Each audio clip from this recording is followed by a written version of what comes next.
Bonjour les amis, soyez les bienvenus dans notre chaîne. Aujourd'hui, nous allons faire un exercice sur les suites arithmétiques.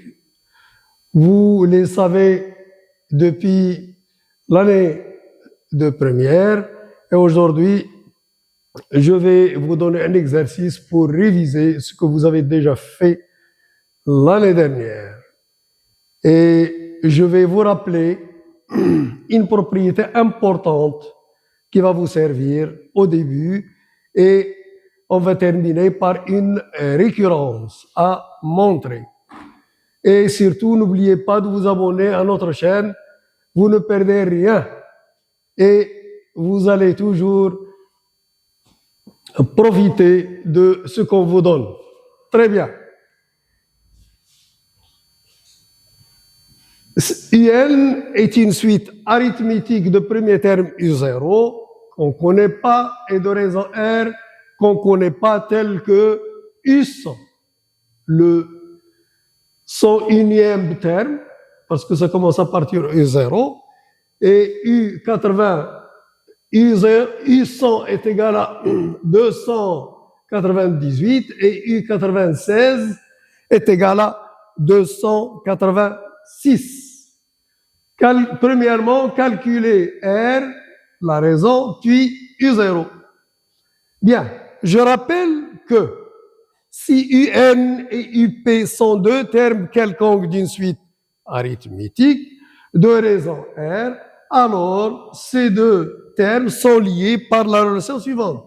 UN est égal à IP plus N moins PR. Cette propriété va nous servir pour déterminer d'abord le R et ensuite le U0. On va remplacer le N par 100 et le P par 96. Donc, en appliquant cette propriété, U100 est égal à U96 plus 100 moins 96, R, c'est l'inconnu. J'ai remplacé le U100 par 298 et le U96 par 286 et 100 moins 96, c'est 4, R. On a obtenu ici une équation du premier degré d'inconnu R. En transposant au membre de gauche, j'obtiens 12 et 4R. Donc, la raison, c'est bien, en divisant 12 par 4, j'obtiens 3 et j'encadre le résultat. Or, pour trouver le U0, on sait que le terme général d'une suite arithmétique UN, c'est toujours U0 plus NR. Si ça commence par U0, si ça commence par U1, ça va être UN est égal à U1 plus N moins 1 R. Bien. Donc, U100, en appliquant là-bas la propriété, U100 est égal à U0 plus 100 R.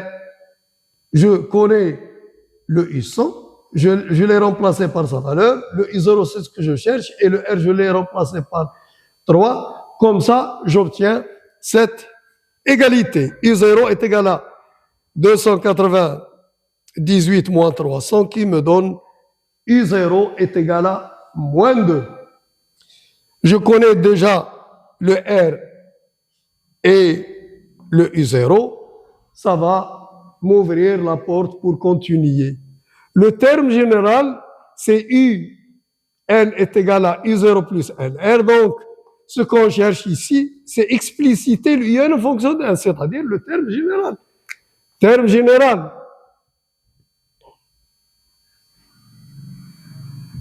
Et de la suite.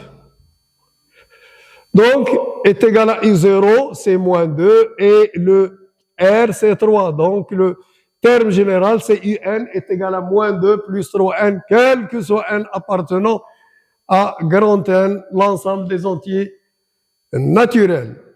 Troisième question, on donne la somme Sn est égal à U0 plus UN jusqu'à UN. Cette somme-là, je peux la calculer, sachant la propriété de la somme, mais je l'ai donnée et je veux la démontrer par récurrence.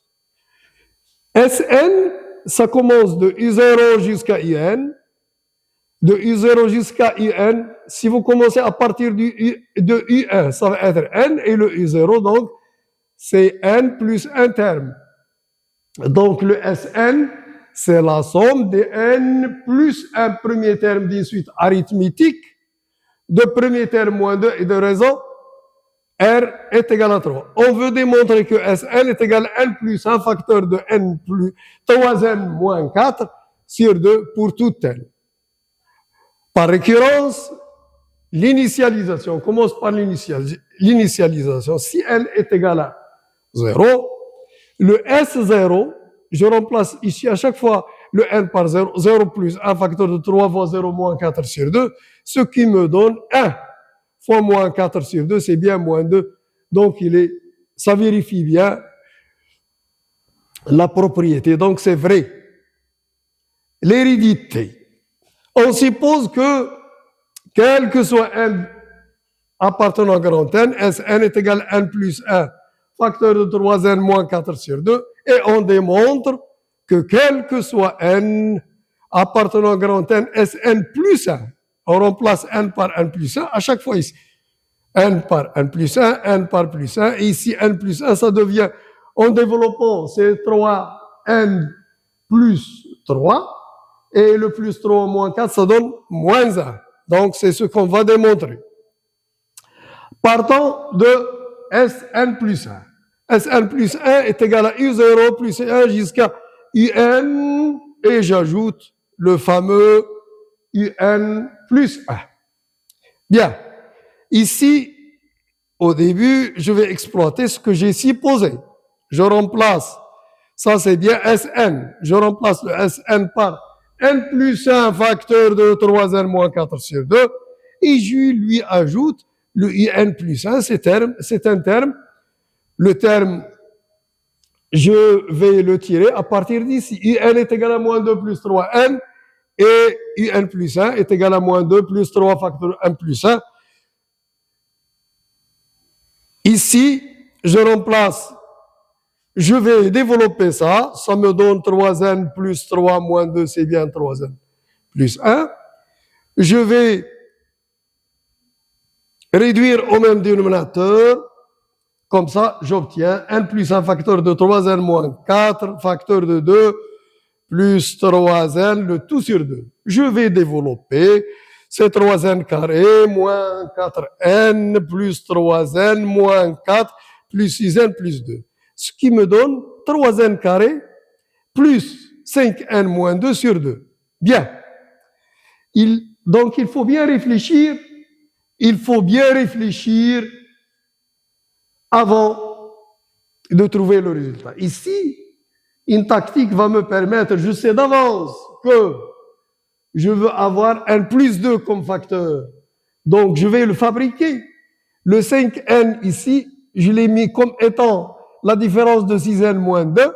Comme ça, le facteur me paraît un peu avec ambiguïté, mais si je vais factoriser par groupement. Je mets ici 3n en facteur, j'obtiens n plus 2. Ici, je vais mettre le moins en facteur, et comme ça, le facteur n plus 2 apparaît. Ça va être n plus 2 facteur de 3n moins 1. Sous-entendu, ici, on a 1. Le 1, il est neutre, on ne l'écrit pas. Et je retrouve bien n plus 2 facteur de 3n moins 1 sur 2. C'est ce qu'il fallait démontrer, ce qu'il fallait démontrer. Donc, d'où ce qu'on veut démontrer, c'était bien cela. Quel que soit n appartenant à grand N, Sn est égal à n plus 1 facteur de 3n moins 4 sur 2, ce qui achève notre travail. Et bon courage!